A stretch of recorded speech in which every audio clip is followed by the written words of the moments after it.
Hi, and thanks for logging on to the Daily DVAR Halacha. And here's a brand new halacha for you, and it's for Tuesday, 5th day of January. Here we go.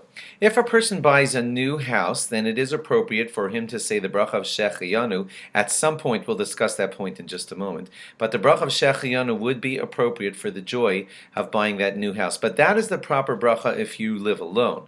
You're all alone, so Shehecheyanu is the bracha that applies to a one single person. But if it's like a married man with his wife and children, then it's like more of a plural bracha, and the bracha in that situation is the bracha of hatov v'hametiv instead of the bracha of Shehecheyanu, because the joy is being shared amongst several people.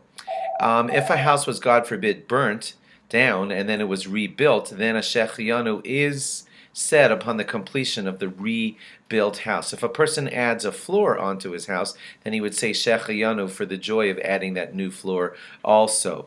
If a person added a garage onto his house, then that wouldn't be enough for a Shehecheyanu. That is only said with something bigger than a garage, but not a garage alone. Now, here's an interesting one. A lot of people today, when they buy a house, don't experience the full joy of, wow, that's my house, because they borrowed like 90% of the money towards the house, and really the bank owns the house, and you're just like going to live in it, but pay a lot of money to the bank over the next 30 years. So is that the joy of saying, I just got a house? So the rabbis argue about that, and you should discuss that situation with your rabbi because of the giant yoke of having a mortgage upon you and not really owning your house. The bank owns it.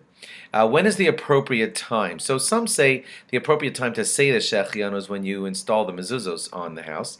So that would be one appropriate time. If you didn't end up doing it then when you put on the mezuzos, then some say as long as you're still feeling that joy of I love this new house, then you can still do it even after the mezuzos are already up. And some say that an appropriate time is also when all the furniture is brought in, because that's when it becomes really livable and wonderful. And so that could be a time to say the Shehecheyanu also. If a person rented a house and then transferred over into buying it and owning it then, so the transition is kind of like gradual. So then some say that if you did construction at the moment when it went over into being yours, then at the completion of the construction you could make a Shehecheyanu at that point. Obviously it would be good to discuss these types of situations with your rabbis to get it exactly right if this applies to you. Thanks for logging on, and log on again tomorrow for more. Bye-bye.